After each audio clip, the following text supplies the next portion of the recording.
Good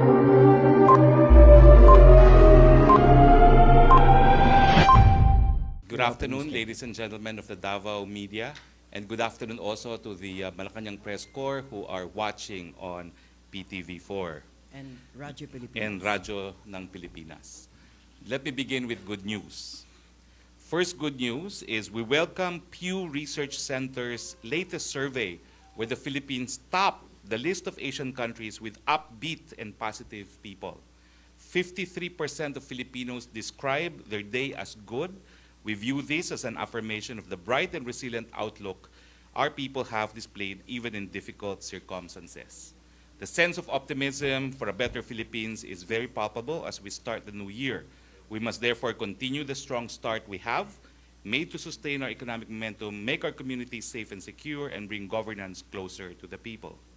Second good news, the DTI reports on the Philippine manufacturing sector. We're bullish to see manufacturing sector hitting record numbers consistently. We take note that the Philippines has maintained its top place among ASEAN countries in the manufacturing sector, according to the Nikkei Philippine Manufacturing Purchasing Managers Index, or the PMI.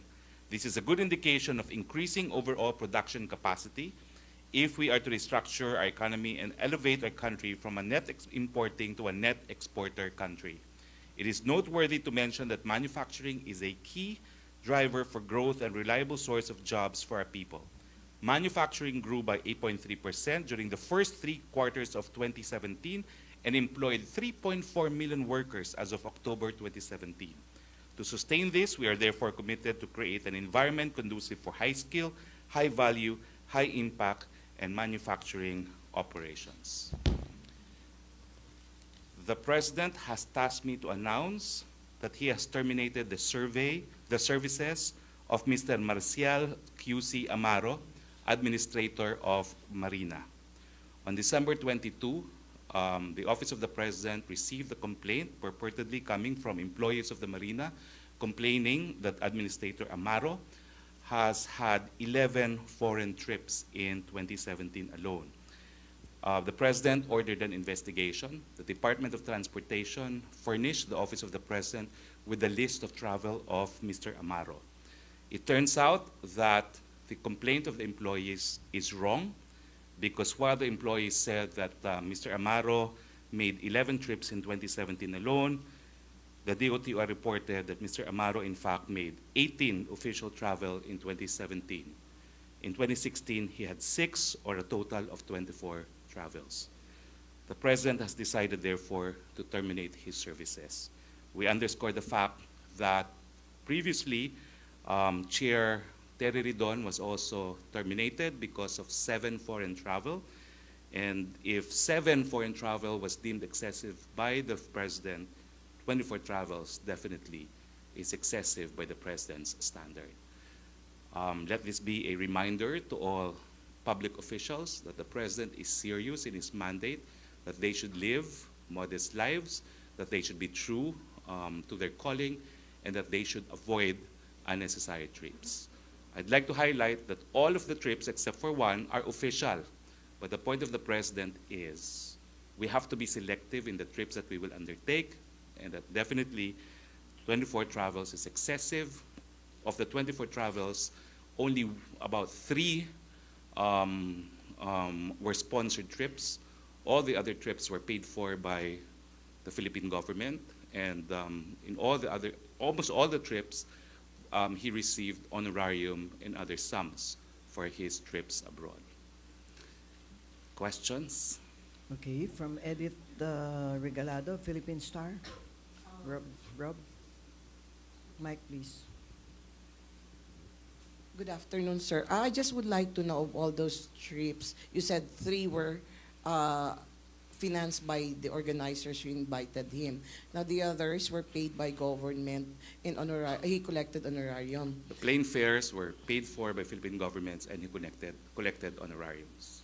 Sir, I would just like to know, is it only the trips that made the President decide, or were there other complaints inside his office that the office has been used for something else, for business purposes or whatever? Well, all the documentation furnished to me by the PMS were, number one, the complaint of the employees, and number two, the report of the Department of Transportation detailing the trips and whether or not they were funded by Philippine government funds. So I only had 2 documents turned over by PMS. So nothing about him using the office as for some business purposes? The PMS did not turn over any such document to me, but I have to admit that I have heard some reports, but the PMS did not dwell on those reports. Thank you, sir. Okay, thank you. Madonna Timbal of ABS, please. Okay, ABS sir, Davao. dahil sinibak na nga, sir, sino may ipapalit na po ba sa pwesto? Wala pa pong ina-announce ang ating presidente. Pero possibly, sir, sino po ba ang mga nakalinya, sir, no, na posibleng papalit sa kanya? Meron bang mga potential na mga personalities, sir, na posibleng papalit sa kanya sa pwesto? Wala pa pong nabanggit sa akin, bagamat with 100 million Filipinos, we're confident that there will be a Filipino who can do the job in the marina. And ano po mga qualifications pa po na kailangan, sir, sa papalit na official sa pwesto po? Ay, alam mo naman ang presidente natin, simple lang ang kanyang marching order sa lahat ng taong gobyerno, no? Do your job well, serve the people well, do not lie, be honest, and do not engage in junkets. Okay. Sir, isang follow-up lang po pala. Why the delay in the announcement when you should have announced it December 30 and then supposedly yesterday in the press briefing in Malacanang, and then finally you announced it here in Davao? There was only 1 day delay because I was asked by the palace to postpone the announcement yesterday. No, the order was to announce it in the next press briefing. So the next press briefing, from the date it was first relayed to me, was only yesterday, January 3, because we canceled our January 1 briefing. No, so that was the occasion. Yesterday should have been the occasion, but I was asked to hold it at abeyance for a day. Thank you, sir. Okay, Bam Alegre of GMA Manila. Sir, good afternoon, sir. So far, Marina lang po. Ito lang po ang announcement natin today, sir. Yes, Marina. Okay. Sir, request lang po ng reaction, sir. Si Mayor Sara Duterte raw na nakapasok po sa Magic 12 nung... Well, I read a news from a news magazine online, but I have not seen the survey myself. So, no comment mo na? No comment po. And I think Mayor Duterte has her own spokesperson in City Hall. Thank you, Bam. Ruth Dumandan of Radyo Pilipinas. Then after Ruth from PNA. Sir, aside from Ridon and Amaro, are there any other officials na iniimbestigahan pa rin due to yung foreign trips nila, sir? I don't know about foreign trips, but I think yesterday I also declared that quite a number of police officials, including colonels, no, will soon be terminated. But the names have not been provided to me yet. Can you give us the numbers, sir? How many? I know there's a number of them, but the exact list will be given to me. I was just told that the investigation is almost over. Okay. Sir, on Paulo Duterte's resignation, have you talked to the president about it? Well, I'm here because I wish to talk to the president, and we have not met. I only arrived this morning. Okay, so far wala pang decision sa president. Okay, thank you, sir. Okay, Ayan Milihor, PNA. Good afternoon, sir. Ayan Melio from Philippine News Agency. Just a follow-up on foreign travels. Yesterday, the President issued the guidelines for foreign trips. Do you have any records, sir, how much is the government spending for foreign trips of government officials? I don't have the figure with me, but that's one of the figures I wanted to get from the 2018 national budget. No? And I'm going to look into that. No? But right now, the guidelines have been issued. Foreign trips must be related to the functions of the government. It must not be too pricey, must not be too costly, and the benefits of to the country of the trip must be substantial. No? So those are the 3 guidelines, no, in order that foreign trips will be approved.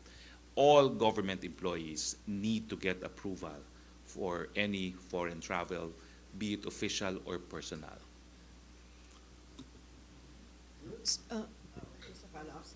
Um, um, may mga ano ba, sir, limitation or limits on the number of travels and na nire-require on government, and what's did the Commission on Audit also call the attention of the government Hindi about po. this foreign trips? This is the President's unilateral decision to crack down on foreign travels of government officials.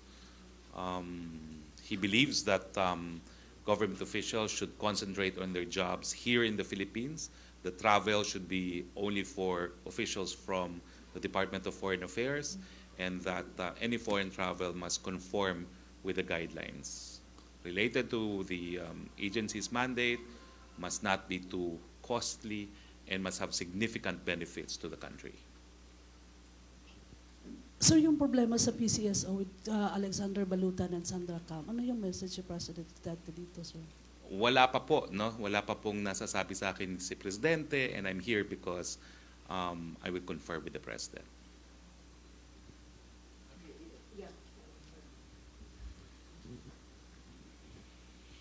Sir, question lang po. Speaker Alvarez floated the idea of Noel, and then Senate President Coco Pimentel said something about term extension. So, where does the President stand on this? The President has spoken on these issues, no? Number one, the President is the chief implementer of the Constitution and the laws of the land. Unless and until the Constitution is amended and ratified by the people, elections will push through in 2019. And what the President promises is that if elections push through, we will have a credible and honest elections. On the possible term extension, he has said it before. If we can amend the Constitution and provide for provisions that will minimize graft and corruption, he will even resign prior to the end of his term of office in 2022. So the President is considering shortening his term, but has definitely rejected even the idea of prolonging his term. Sir, follow up po. This, what the Speaker said and what the Senate President said, do these things have something to do with, or does the push for a shift to the federal form of government have something to do with such ideas? Well, as I said, no, the President has no wish to extend his term. If So the Constitution federalism- can be amended to provide for federalism and to provide for provisions that would strengthen public accountability, he has said he is willing to cut short his term. So the idea of prolonging his term is out of the question. Inuulit ko po, walang pagnanais si Presidente na pahabain pa ang kanyang termino, gusto nga niya pong paikliin pa kung po pwede. Thank you, Edith. Argil of GMA Davao. Sir, any reaction po on the expose that the PCSO hosted a costly na Christmas party? Is there a possibility na gaya nung sa Marina official, may matatanggal din sa pwesto if positive na ganun yung nangyari? Wala pa po akong alam dyan. But I think both officials of the PCSO have spoken. And what I do know is the President is fully cognizant of what transpired. And I'm sure if he has any decision, he will make it known soon. Okay. Next, Joey Dalumpines of BIA. Sir, what's the veracity of the information that the church leaders pleaded to the president not to call the communist rebels as terror organization? No idea. Because the Department of Justice is about to file the pleading before the Regional Trial Court of Manila to declare the CPP-NPA as a terrorist organization pursuant to the Human Security Act. Thank you, sir. Okay. Back to Ian Milihor of PNA. Then, Madonna. Okay, Madonna muna. Sige. Go, Madonna. Okay, sir, with regards sa excise tax, ano po kaya mga epekto nito sa mga poorest of the poor, sir? Well, ang alam ko po, magkakaroon nga tayo ng mitigating cash transfer which will be implemented in the first half of this year. No? If I'm not mistaken, it is, kano ba yun, 200 or 300 pesos ata, no? Na ibibigay by way of conditional cash transfer to the poorest of the poor. And of course, I'd like to highlight that the proceeds of TRAIN will be spent for Build, Build, Build. The Build, Build, Build program will not only provide us with better infrastructure, it will also stimulate the economy, create more jobs, and therefore create more income for everyone. Okay. Ayan. Sir, on the barangay and SK elections, there are questions whether the president would postpone the elections in Mindanao. Since last year, it was also moved, citing the declaration of martial law. Well, the decision to postpone elections is one made by Congress, not by the President. So it's an issue of policy. So Congress will have to legislate on this regard. So any more question? No more? Sir, okay. Okay, Bam? Otherwise, there are questions from Manila here, ha? Okay. Okay. Ayan, pakibigay daw. Phone. Ay, microphone. Thank you. Okay, Bam? Sec, yung anti-arson task force po, meron na silang findings. Yung anti-arson task force dito sa NCC Mall, interagency task force. Meron na silang findings na sa short circuit po. May comment po yung Malacanang dito sa progress po ng investigation dun sa nangyari sunog. Well, not per se on this finding, no, but I understand yesterday that the President met with the Bureau of Fire people and the PNP here in Davao, and the agenda was how to strengthen 911. No? What the President wants is to make Davao the showcase for 911, and he wants all reforms on 911 implemented in Davao to be implemented nationwide. No? Now, there was a information given to the media that the President somehow lectured the police.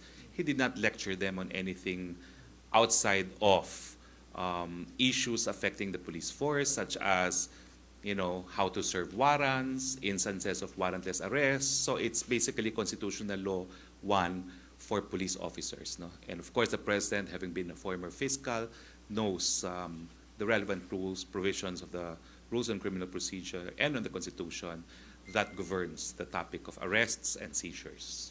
So that's what he lectured them on. Okay, thank you, Bam. Another from Z. Capistrano, Manila Bulletin. Before we take the question, the President also met with the Indonesian Foreign Minister yesterday here in Panacan. There were some agreements with Indonesia relating to security that was agreed upon by the Philippine President and President Widodo, although details cannot be divulged. Sir, hi sir. Yes. Ano lang po, regarding dun sa meeting with Foreign Minister Marus, di baka kung meron kayong iba pong ma-share, mababanggit? Yun lang po. Ang binanggit lang po ay it was actually a courtesy call. It was a tete-a-tete. Tama ba yung pronunciation ko doon? The President indicated that there were security agreements and arrangements agreed upon between the two countries, but obviously, because these are security matters, it cannot be divulged. Okay. So there's a question here from Dexter of ABS Manila. Medyo balik na naman tayo doon. The Marina admin and deputy admin shall be appointed by the President for a term of 6 years. That the President may remove the admin, deputy admin from office for a cause upon recommendation of the board. So parang sinasabi niya, Marina Charter daw po is a Presidential Decree number 474, particularly sa Section 9. Pwede sibakin ng Pangulo ang administrator or deputy administrator sa recommendation ng board. Kailangan ba ito masunod? Well, the President has decided to terminate the administrator. Whatever is required to terminate it has to be complied with by the board, if there is any such requirement. There are some GOCCs where appointments are made by the board, and what the President does is to issue, I wish to elect person XYZ as a member of the board or as chairman of the board. So the board members would have to comply. So what I'm saying is if there's such a requirement, then the board has to act. Okay, thank you. Bam, follow up? Follow up. Okay, Rob, please. para malinaw lang po, sir, may legal basis daw po ba yung termination daw po kay Amaro? That's for cause. For cause. 24 foreign trips in a span of 13 months. That's an average of 2. Yeah. If he stays 3 days per trip, that's basically half the time he was abroad. Wow. Okay. So, sir, there are questions from Manila, sir? You have Yes, let me see. I think I had only that question also from Manila. Wait, let me see if there are other questions. Sir, what? No, I just announced it. Mr. Uri, and then Joseph Sumorong. It's not a question; it's a comment. Well, no further questions from Malacanang Press Corps. Malacanang Press Corps, if you have further questions, please text them now or forever hold your peace until next Monday. So far, no more questions? Okay. Okay, Mike, please. Wait, Ruth.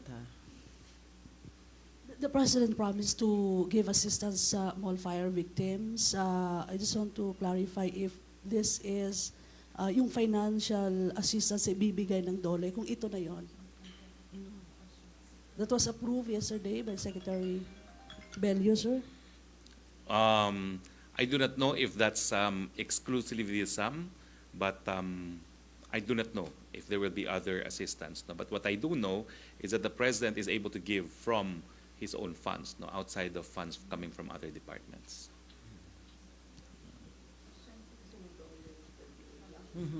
May follow-up ka, Donna? Okay, there's another question here Sir, from Donna Aguilar, sir, of ABS-CBN. Later. Sir, regarding dun sa excise tax, sabi niya may mitigating cash transfer na ibibigay, 200 to 300 pesos. Kailan po I'm not sure if it's mag-uumpisa 200 to itong cash? 300 now, huh?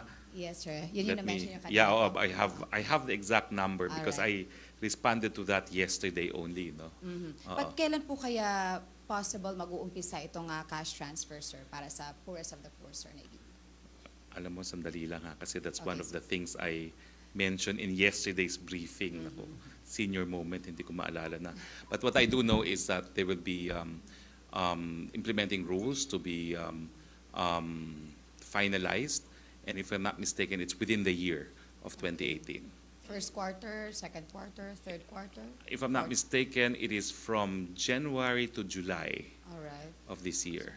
Oo. So, sapat po ba itong 200 to 300 pesos na ano, sir? Well, alam mo kasi, this is only mitigating. No? Ang tawag naman ng mitigating para maibsan. Pero ito naman po ay pupunta sa pinakamahirap. No? Ibig sabihin, yung mga mahirap naman, hindi rin masyadong maraming nabibili ng mga commodities na subject to excise tax.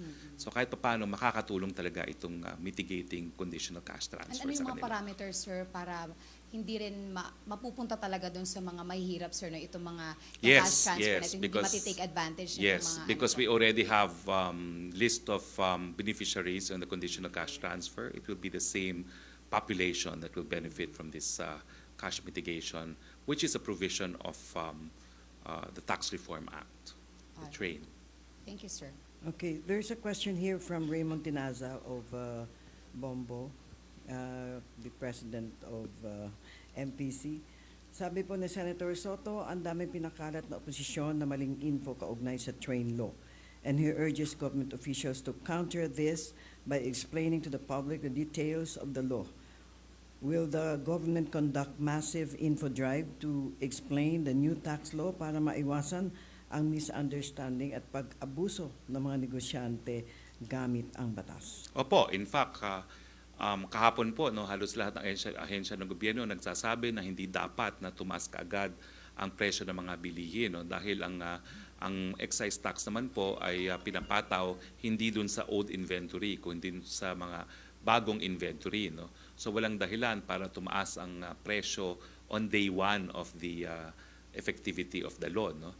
So kung hindi po ako nagpunta sa Davao, nagkakaroon sana ako ng guest from the Department of Finance, si Yusek Carl, pero since we decided to have this press briefing in Davao, hindi po natuloy. No? But on Monday, I will invite again the Department of Finance. I also know that PCOO is working double time to embark on a dissemination campaign on the salient features of the train, and likewise the DTI will not hesitate to prosecute individuals who will take advantage of price hikes invoking train as a legal basis.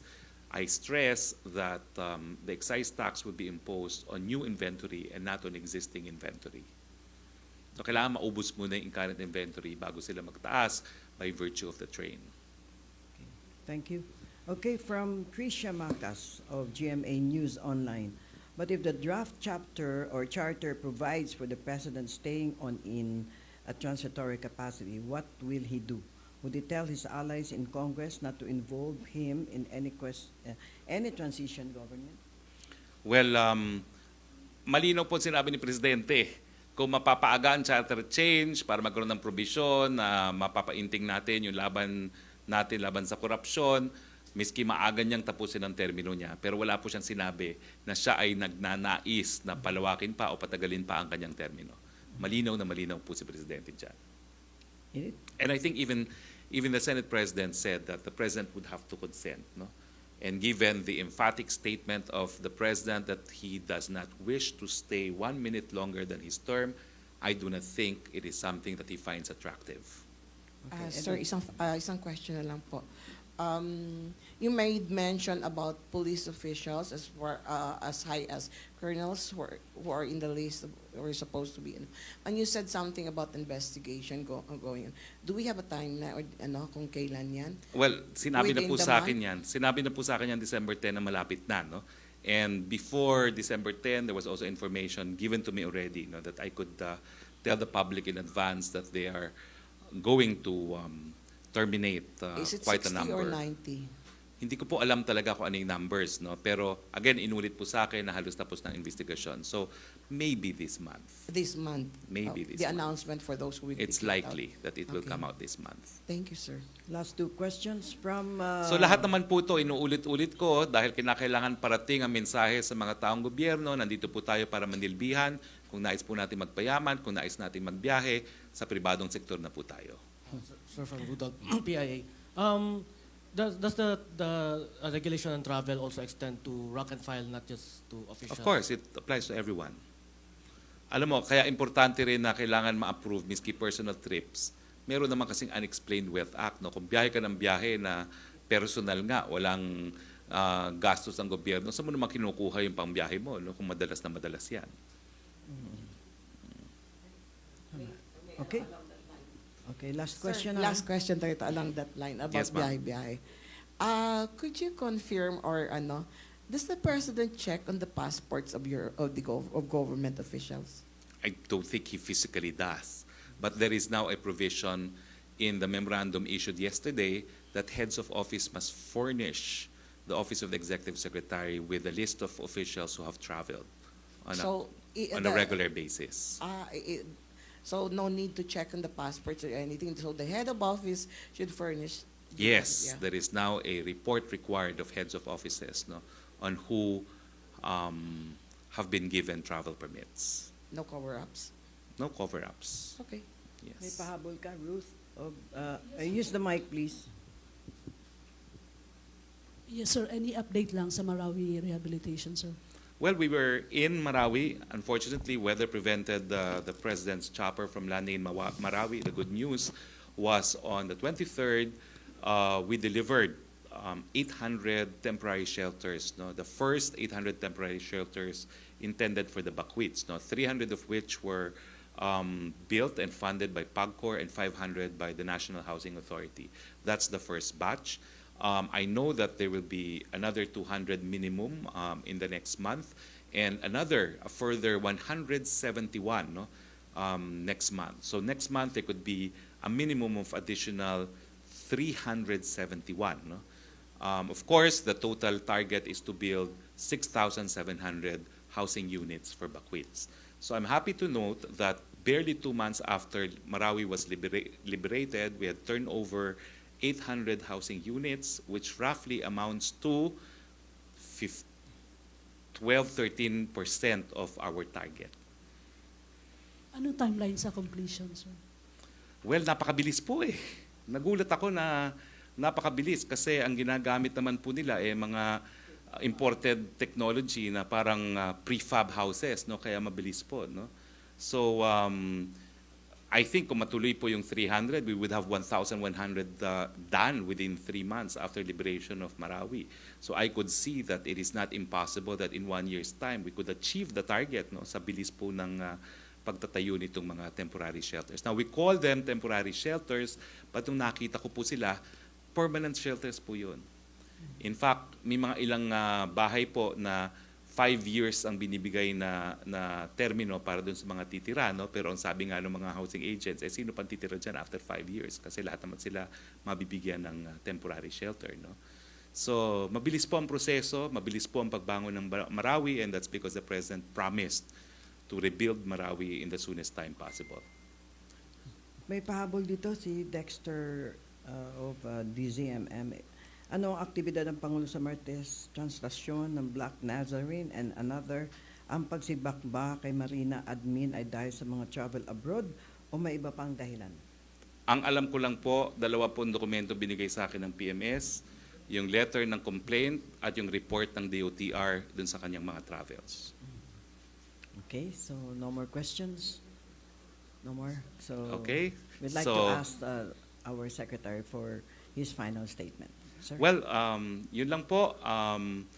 Tingin ko po wala nang kaduda-duda na seryoso ang ating presidente dito sa kampanya laban sa korupsyon. Ulitin ko lang po, kung nagnanais po kayong yumaman, kung nagnanais kayong magbiyahe, wag na po kayo magtrabaho sa gobyerno. Nandiyan naman po ang pribadong sektor.